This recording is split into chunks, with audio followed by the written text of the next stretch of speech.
রহমাতুল্লাহি আলাইহি ভারতবর্ষে আজমির শরীফে অনেকে জিয়ারত করার জন্য যায়। খাজা মুঈনুদ্দিন আজমিরি রহমাতুল্লাহি আলাইহি ভারতবর্ষে যখন আসলেন, আমার বন্ধুগণ 700 বছর ওই ভারত শাসন করেছে মুসলমানরা। আল্লাহু আকবার। ওই সময় একজন বাদশা ছিল, তার নাম হলো গিয়াসউদ্দিন বালবান। গিয়াসউদ্দিন বালবানের কাছে রিপোর্ট গেল, গোয়েন্দা বিভাগ রিপোর্ট দিল, জাহাপনা যেভাবে লোকেরা তার দরবারে আসা যাওয়া করতেছে, প্রত্যহ যেভাবে লোকজন যায়, কয়দিন পরে দেখা যাবে আপনার গদি ছুটে যাবে। লোকেরা সব খাজা মুঈনুদ্দিন আজমিরির ভক্ত হয়ে যাচ্ছে। প্রত্যহ হাজার হাজার লোক সেখানে যায়, তার কাছে মুরিদ হচ্ছে, তার কথা মোতাবেক জীবন পরিচালনা করতেছে। খানকা রমরম অবস্থায় চলতেছে, সকাল সন্ধ্যা রান্না হচ্ছে, খাওয়া দাওয়া চলতেছে, জিকির আজকার চলতেছে, হাজার হাজার লোকের সমাগম করতেছে। এইভাবে যদি চলতে দেয়া যায়, কয়দিন পরে আপনার গদি ছুটে যাবে। বাদশা বলল, কি করা যায়? যেভাবেই হোক বাধা দিতে হবে, যদি বাধা দেওয়া না হয় অনতি বিলম্বে ক্ষমতা হাতছাড়া হয়ে যাবে। কোন ব্যক্তি ইচ্ছা করলে ক্ষমতা ধরে রাখতে পারে? জোরে বলুন, পারে? বিগত সরকার চেষ্টা কি করে নাই? কত রকম চেষ্টা করেছে, আইনা ঘর করেছে। ও মুসলমান, আইনা ঘর কাহাকে বলে, কত প্রকার কি কি জেগেছে সে জানি। কত গভীরে, যেখানে সূর্যের আলো পৌঁছে না, যেখানে কোনো প্রকার আওয়াজ যায় না, গাড়ির হর্ন বাজলেও শব্দ যাবে না। ও মুসলমান, এমন একটা অন্ধকার জায়গায় আবার চোখটা বন্ধ করে হাত দুইটারে পেড়ে দিয়ে এমন একটা অবস্থার মধ্যে রেখে দেয়। কতটা কষ্ট করেছে যারা আয়না ঘরের প্যাসেঞ্জার, তারাই বুঝেছে। আমার বন্ধুগণ, যারা সরকারের সাথে বিরোধিতা করেছে, আয়না ঘরে পড়েছে, কত গুম করেছে, কত ব্যক্তির উপরে নির্যাতন করেছে। আরে জো জ্বালাতা হাই কিসি কো খুদ ভি জ্বলতা হাই জরুর, জো জ্বালাতা হাই কিসি কো খুদ ভি জ্বলতা হাই জরুর, আরে সময় ভি জ্বল জাতা হাই পর ওয়ানা জ্বল জানে কে বাদ। যে অপরের প্রতি জুলুম করে, এই জুলুম অপরের জন্য নয়, অপরের জন্য কুয়া খনন করলে ওই কূপের মধ্যে নিজে কি পড়া লাগে। কি বলেন, ঠিক কিনা? এত রকম জুলুম করলো, এত রকম কৌশল অবলম্বন করলো, কত লাশ ফেরানো, এরপরে কি টিকে থাকতে পেরেছে? জোরে বলুন, পেরেছে? মুসলমান, খাজা মুঈনুদ্দিন আজমিরির কাছে রিপোর্ট, তার ব্যাপারে রিপোর্ট দেওয়া হলো গিয়াসউদ্দিন বালবানের কাছে।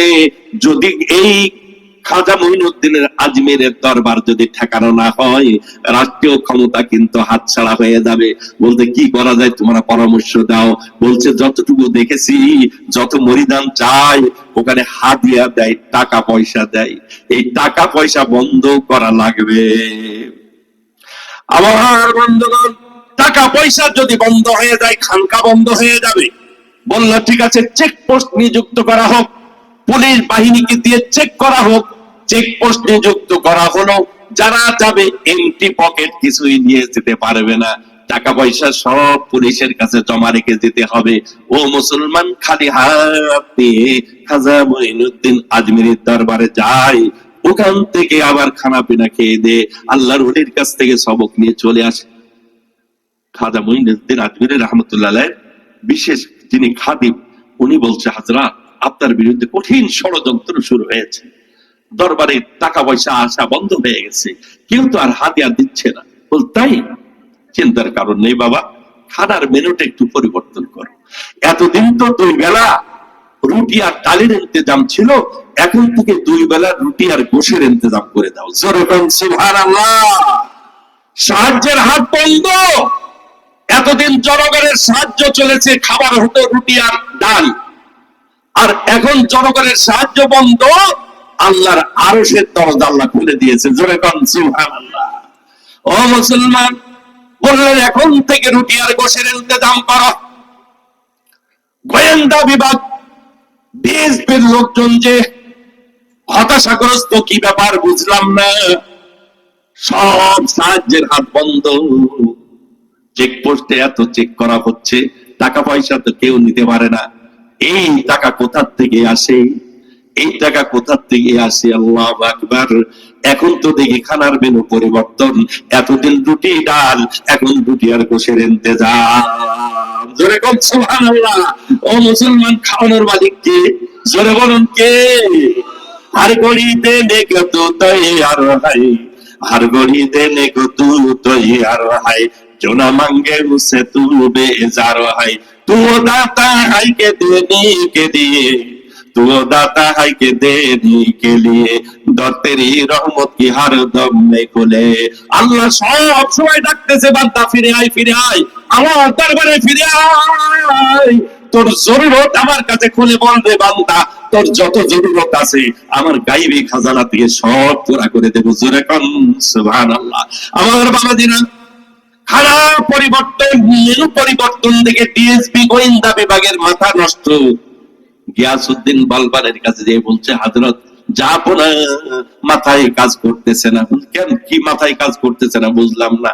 বলছে টাকা পয়সা হাদিয়া বন্ধ করে দেওয়া হয়েছে, খানার মেনু তো পরিবর্তন। এতদিন 2 বেলা রুটি আর ডাল চলতো, এখন শুধু রুটি আর গোশের ইন্তেজাম চলতেছে।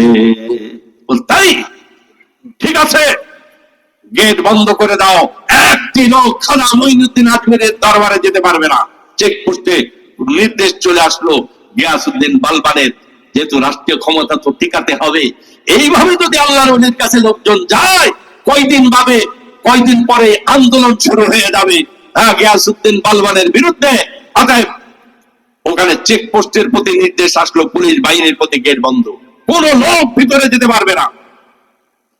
আল্লাহু আকবার। ওয়া মাকারু ওয়া মাকারাল্লাহ আল্লাহু খায়রুল মাকিরিন। ও মুসলমান, আমি আপনি এক দরজা বন্ধ করি, আল্লাহ রাব্বুল আলামিন আমার দরজার উপরে দরজা নিয়ন্ত্রণকারী একজন আছে, তিনি হলেন মহান আল্লাহ। যেদিন থেকে লোক যা বন্ধ করেছে, ওই দিন থেকে আল্লাহ তাআলার ফয়সালা জারি হয়েছে। গিয়াসউদ্দিন বালবানের 2 রাস্তা আল্লাহ বন্ধ করে দিয়েছে। 2 রাস্তা মানে বুঝেছেন তো? তার মানে সামনের রাস্তাও বন্ধ, পিছনের রাস্তাও বন্ধ। ও মুসলমান, যদি কোনো ব্যক্তির পেশাব পায়খানা বন্ধ হয়ে যায়, এই যে কত জ্বালা, ওই লোক ছাড়া আর কেউ বোঝে না। একদিন পার হয়ে গেল, ভারতের বড় বড় ডাক্তারেরা পরীক্ষা নিরীক্ষা করতেছে, কোন রোগ ধরা পড়তেছে না। আমার বন্ধুগণ, পেশাব হয় না, পায়খানা হয় না, আল্লাহর বান্দা টেনশনের মধ্যে পড়ে গেছে, মাটিতে গড়াগড়ি যায়। একদিন যদি পেশাব বন্ধ থাকে, রোগীর কি ছটফটানি। ও মুসলমান, এই রোগী না দেখলে বুঝে আসেন, অনেক সময় রৌদ্রে, প্রচন্ড রৌদ্রে লাগার কারণে শরীর কড়া হয়ে যায়। শরীর কড়া হয়ে গেলে পেশাব বন্ধ হয়। এই জাতীয় মুসিবত আপনাদের হয়েছে কিনা জানি না। ওই সময় পেশাবের জ্বালা। আমার একবার মানে হেরম শরীফে যে বাইতুল্লাহ, ওখানে যে প্রচন্ড রৌদ্র, শরীরটা কড়া হয়ে গেছে। যাই হোক, আল্লাহর মেহেরবানি, আমার একজন পরামর্শ দিল, জমজমের পানি খান, ভালো হয়ে যাবে। আল্লাহর মেহেরবানি, কোন ডাক্তারের ঔষধ লাগে নাই, যে জমজমের পানি একবারে পেট ভরে খেলাম। আল্লাহর মেহেরবানিতে সব মানে রাত্রির বেলা দেখি মাশাআল্লাহ শরীর একবারে সুস্থ হয়ে গেছে। জোরে কোন সুবহানাল্লাহ।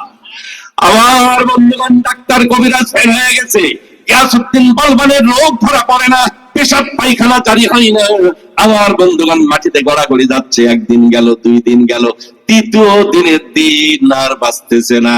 মা বেচারি এসে দেখে ছেলে তো হামাগুড়ি খাচ্ছে, গড়াগড়ি খাচ্ছে। মা ডাক দিয়ে বলছে, রে বাবা, তুই ক্ষমতা দিয়ে কি করবি? আমি যতটুকু শুনেছি, আল্লাহর ওলির গেট তুই বন্ধ করেছিস। গিয়াসউদ্দিন বালবানকে তার মা বলতেছে, রে বাবা, আমি শুনেছি তুই নাকি খাজা মঈনুদ্দিন আজমিরের দরজা বন্ধ করে দিয়েছিস, ওই দরজা দিয়ে নাকি কেউ আর যেতে পারতেছে না। রে বাবা, আমার যতটুকু ধারণা, এই আসমানি রোগ দুনিয়াবি ট্রিটমেন্টে কাজ হবে না, কি বলেন ঠিক কিনা? বলছে, দুনিয়ার ডাক্তাররা তোরে পুরো সাথ দিয়ে তোর রোগ ভালো করতে পারবে না। রে বাবা, যদি ভালো হতে হয় আল্লাহর ওলির দোয়া ছাড়া কাজ হবে না। বলছে, মা তুমি যাও না মা, আল্লাহর ওলির কাছে যে একটু পানি পড়া নিয়ে এসো। মা চলে গেল পানির বোতল নিয়ে, আল্লাহর ওলির দরবারে যেয়ে বলতেছে, হুজুর, আমি গিয়াসউদ্দিন বালবানের মা, হুজুর এসেছি, আমার ছেলে মাটিতে গড়াগড়ি যাচ্ছে হুজুর, ছেলের তো জান যাওয়ার উপক্রম হয়ে গেছে। হুজুর মেহেরবানি করে একটু পানি পড়ে দেন, আমার ছেলে একটু জানে বেঁচে যাক। বলছে না না না, পানি नहीं पड़ूंगा, पानी के अंदर कभी कभी मैं फूंक नहीं दूंगा, पहले तुम्हारे लड़का को कहो ताकि वो उसकी हुकूमत और उसकी इमारत से दस्तखत के साथ मेरे नजदीक दरखास्त करे कि मैं मेरे ओहदा और जिम्मेदारी को छोड़कर ख्वाजा मोइनुद्दीन अजमेरी के दरबार में दरखास्त करता हो ताकि वो ये हिंदुस्तान की सुल्तानात उसको मैं सुपुर्द करने के लिए तैयार हूँ। বলছে কোন দরখাস্ত, কোন পানি পড়া হবে না, যাও যে তোমার ছেলেরে বলো আগে দরখাস্ত লিখতে হবে, আমার বরাবর রাষ্ট্রীয় ক্ষমতা আমাকে ন্যস্ত করতে হবে, ভারতবর্ষের প্রেসিডেন্ট যদি আমারে বানাই দিতে পারে তবে পানি পড়া হবে, নতুবা পানি পড়া যাবে না। আল্লাহু আকবার। ও মুসলমান, মানুষ যখন ঠেলাই পড়ে, বিপদে পড়ে, তখন কিন্তু যা বলে তাই শুনতে রাজি হয়। ভাই সে বলতেছে রে বাবা, আরে রাষ্ট্রীয় ক্ষমতা দিয়ে কি করবি, তোর জান তো চলে যায়। বলছে মা তুমি কি বলতেছো বলো। বলছে আল্লাহর ওলি বলেছে তোর কিন্তু দরখাস্ত করতে হবে আল্লাহর ওলির কাছে এবং দ্রুত দস্তখত সহকারে চিঠি লিখতে হবে। এই ভারতের ক্ষমতা তুই ন্যস্ত করতেছিস আল্লাহর ওলির কাছে, এখন থেকে ভারতের প্রেসিডেন্টের দায়িত্ব তার উপরে ন্যস্ত করে দিলি, এমন একটা দরখাস্ত লিখে তার কাছে পাঠাতে হবে। অন্য সাদা কাগজে লিখলে হবে না, রাষ্ট্রীয় প্যাডে লিখে তোরে পাঠাতে হবে, সিলমোহর থাকবে, তোর নামের সাইন থাকবে। এখন থেকে খাজা মঈনুদ্দিন আজমেরী ভারতের রাষ্ট্রপ্রধান হবে। এই কাজটা যদি করতে পারিস তবে পানি পড়া দেবে, নতুবা না। আল্লাহু আকবার। রাজি হবে না আল্লাহ। জীবন চলে যাচ্ছে, বলছে মা তাড়াতাড়ি প্যাড আনো। কোথায় প্যাড আছে বলো।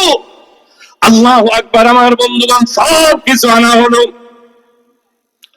এবারে মাশাআল্লাহ আমার বন্ধুগণ, আমার বাবাজিরা যখন নাকি প্যাডে সবকিছু লিখে সিলমোহর লাগায় আল্লাহর ওলির কাছে মা নিয়ে গেছে, নিয়ে যে বলতেছে আল্লাহর ওলি, এই যে আমার ছেলে আপনারে এখন থেকে ভারতের প্রেসিডেন্টের দায়িত্ব দিয়ে দিয়েছে, দরখাস্ত লিখেছে, সিলমোহর দিয়েছে, সাইন দিয়েছে, হুজুর একটু দোয়া করে দেন ছেলের পাইপ যেন পেশাবে পায়খানা রাস্তা চালু হয়ে যায়। আল্লাহর ওলি মুহূর্তের মধ্যে কাগজটা টুকরা টুকরা করেছিলেন, ডাস্টবিন একটা ছিল, ওই ডাস্টবিনটার মধ্যে ফেলে দিয়ে বললেন যাও যাও এই ডাস্টবিনটা নিয়ে চলে যাও, তোমার ছেলের সামনে যে ধরবে দেখবে অটোমেটিক পেশাব চালু হয়ে গেছে।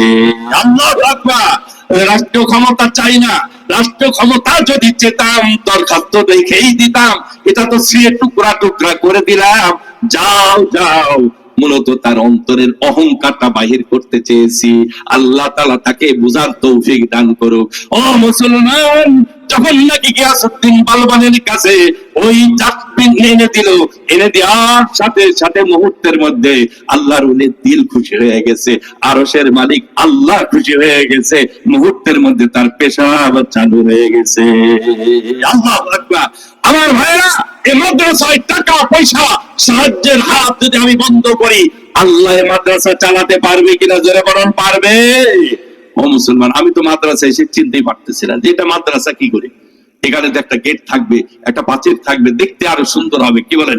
আপনাদের মনে চাই না এরকম একটা মাদ্রাসা, সুন্দর একটা পরিবেশ হোক, এখানে 100 ছাত্র তালবে ইলম পড়ুক? কে কে চাই একটু হাত তুলে দেখাই তো মাশাআল্লাহ। একটু জোরে সোরে ইমানের জজবারে স্লোগান দেব, নারে তাকবীর। এই তাকবীর দিয়ে ইসলামী হুকুমত কায়েম করা যাবে না। ওরে বাবা, নির্বাচনের সময় আসতে দেখেন না অমুক ভাইয়ের চরিত্র ফুলের মতো পবিত্র, নামাজ পড়ে না, এক ওয়াক্ত গাঁজা খায় 10 ওয়াক্ত, তারপরে স্লোগানের ঠেলা কি?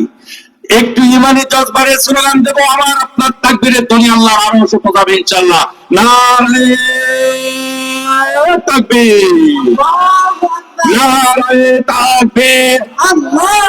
দিন ইসলাম, দিন ইসলাম জিন্দাবাদ জিন্দাবাদ। আল কোরআনের আলো, ঘরে ঘরে জালো, আল হাদিসের আলো, ঘরে ঘরে জালো, কোরআন হাদিস যেখানে।